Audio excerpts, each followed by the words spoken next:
I picked up a new radish variety called Purple Plum. Aren't those beautiful?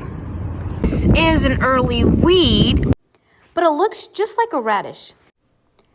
And here's another one. They're popping up all over the place.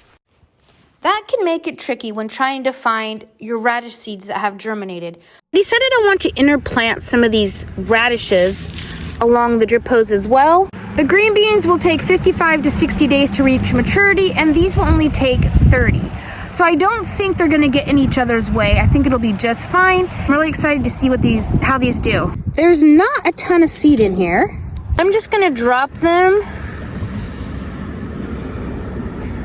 about every couple inches, following this drip hose water line.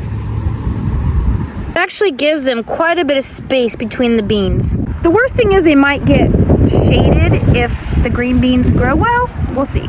I'm gonna cover as I go, just so that I don't miss any. Like that one, I almost missed it already. Oops, I don't want to dig in the green bean pile though. Ooh, this is tricky.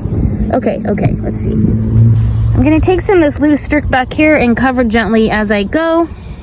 Pretty soon this will be all wet and it won't be blown away like it is now.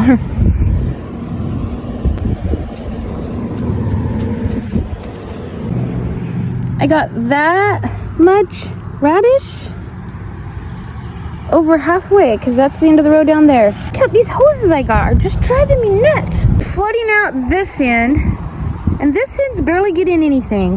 Brand new hoses. Tell better by looking like this. It's maddening. Purple plum radishes are the 83rd out of 100 edible seeds being planted.